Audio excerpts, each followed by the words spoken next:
Pemirsa, terima kasih masih bersama kami. Berita selanjutnya mengabarkan berbagai bahan kebutuhan pokok mulai melonjak naik menjelang Natal 2022 dan Tahun Baru 2023. Dinas terkait pun diminta untuk menjaga kestabilan harga kebutuhan pokok ini di pasaran supaya warga terjangkau wayah membeli harga kebutuhan pokok.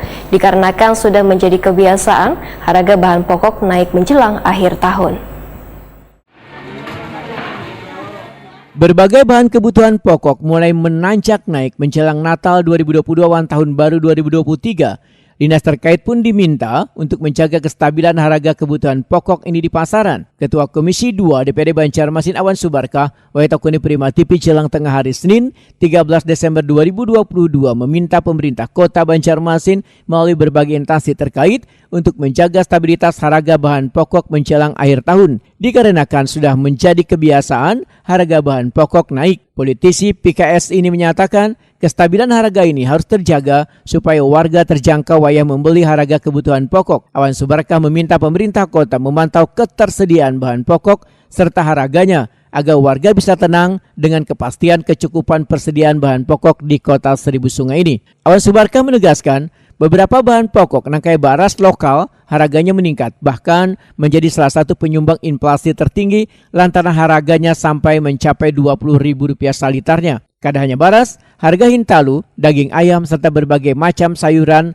turut naik. Instansi terkait pun diminta ujar Awan Subarkah untuk mengupayakan melakukan tindakan untuk menurunkan harga sebagian bahan pokok ini, baik melalui pasar murah ataupun cara lainnya.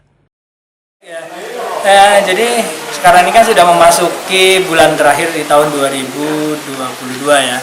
Tentunya di akhir tahun ini biasanya memang banyak barang kebutuhan pokok yang biasanya mengalami kenaikan ya, karena menjelang akhir tahun.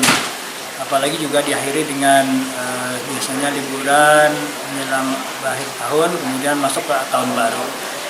Untuk itulah maka ya kami menghimbau kepada seluruh instansi terkait ya, agar bisa memantau ketersediaan barang-barang pokok ya, yang ada di Kota Banjarmasin supaya masyarakat kita bisa lebih tenang dengan adanya kestabilan harga serta kecukupan ketersediaan bahan-bahan pokok tersebut.